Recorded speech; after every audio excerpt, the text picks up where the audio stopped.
Hi friends, it's Bai. Welcome to today's practice that is all about relieving back pain, such a problem that plagues our modern day adults, right?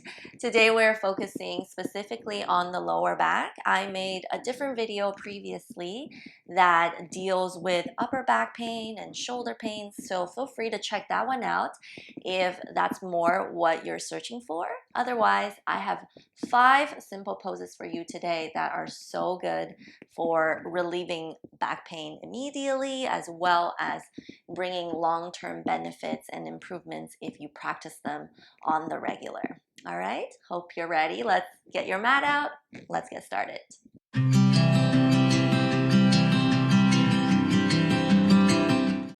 Okay, we're going to start on our hands and knees. Today's first posture should be a very familiar one, our beloved Balasana Chow pose. So join the big toes together, knees together, and simply sit back onto your heels. Release your head down to the mat. Such a soothing, relaxing posture. Close your eyes and focus on breathing into your back. This pose is so good for not only our back, but for our mind as well. In your child pose, you can either stretch your hands forward like I am right now, or bring your hands back right beside your feet for a more fetal-like position. I really like reaching my hands forward. I feel like I'm getting more of a stretch in my side body here, and the armpits as well. So pick whichever one suits you best and simply relax. Staying here for one more moment. And on the next inhale, look forward. Slowly come back onto your hands. Lovely. Spread your knees, wider, just underneath your hips, and tuck your toes under, pushing through the palms. Send the hips up. Let's come into a down dog. Just to transition into our next posture. Inhale, lift your left foot off the ground and step it forward in between your hands. Lower the back knee down to the mat. Uncurl the back toes to sit up into a low lunge. Hands together on your front knee. Make sure here that your left heel is right underneath that left knee, forming a beautiful 90 degrees angle, looking straight. Today, I want us to tuck our pubic bone towards our belly button, so we're really getting a nice hip flexor stretch in the front of our right thigh. So don't dump your hips down like that, yeah? We're not really doing much in this position, even though this position here with the tucking doesn't look like much. You really should be feeling it in that front thigh, all right? Keep your gaze looking straight. Deep breath. And on the next exhale, release your hands down, tuck your back toes, and join the feet together into a plank. Let's take a vinyasa. Inhale, shift your way forward.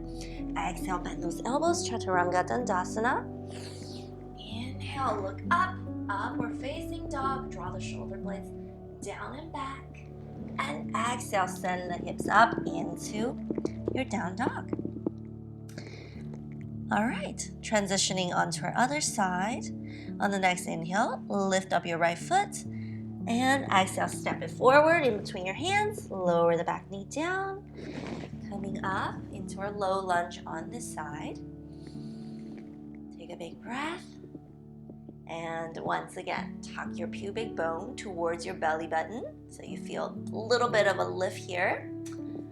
And simply hold. Look straight in front of you. So our hip flexors is actually a real problem for us in terms of lower back pain that a lot of people don't know about. Because we sit for a long time, most of us, at our desk jobs, at our school, our hip flexor gets really tight. Oh my gosh, I'm gonna look away, I lost my balance a little bit. Our hip flexor gets really tight, which tucks on our lower back, creating pain and discomfort there. So stretching it out is really beneficial. All right, exhale, lower your hands to the mat. Tuck your back toes, lift up that back knee, feet together into plank. Let's take another vinyasa. Shift your way forward. Inhale. Exhale, chaturanga dandasana. Inhale, up dog. And exhale, send the hips up. Downward facing dog. Beautiful. Just hold it here for a moment in our down dog. Really grounding your hands into the mat. Think about lifting the hips up nice and high. Energy going down and up at the same time. If you're feeling a little bit tight, you can keep a nice soft bend in those knees. On the next exhale, we're going to look forward and bring your knees down onto the mat. Awesome job, team. We're going to transition now onto our back. So swing your legs underneath yourself. Shuffle down a little bit. And slowly roll yourself down to the mat. Awesome. From here, you're going to bring your heels right underneath your knees. Hands are nice and relaxed beside your body. We're going to come into a pelvic curl. So once again, tuck your pubic bone towards your belly button, and we're going to start to slowly roll our back off the mat. So starting with your tailbone, vertebra by vertebra, lower back, mid back, and coming onto your shoulder blades, forming a nice long line between your shoulders, hips, and knees.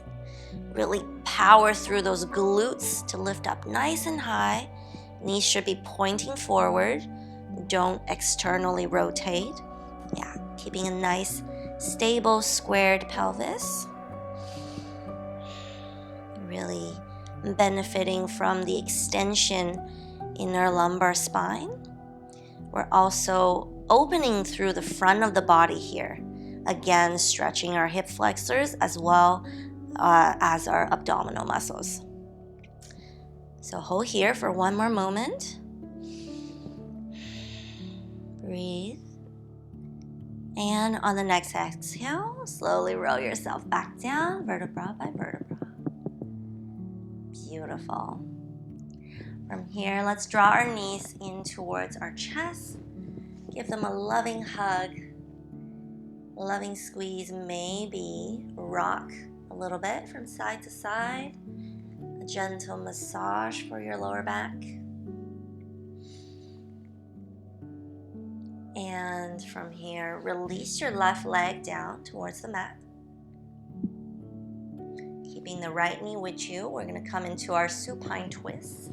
Extend your right arm out to the side.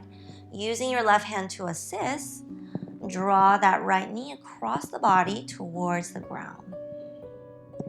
We're not trying to touch the ground, so you don't have to go very far. Just have to feel the benefit, the yumminess of this twist here.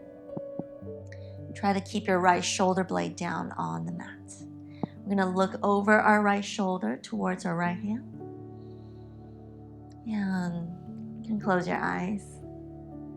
Relax, enjoy.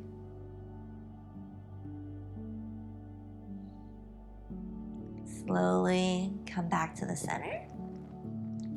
And switch other side.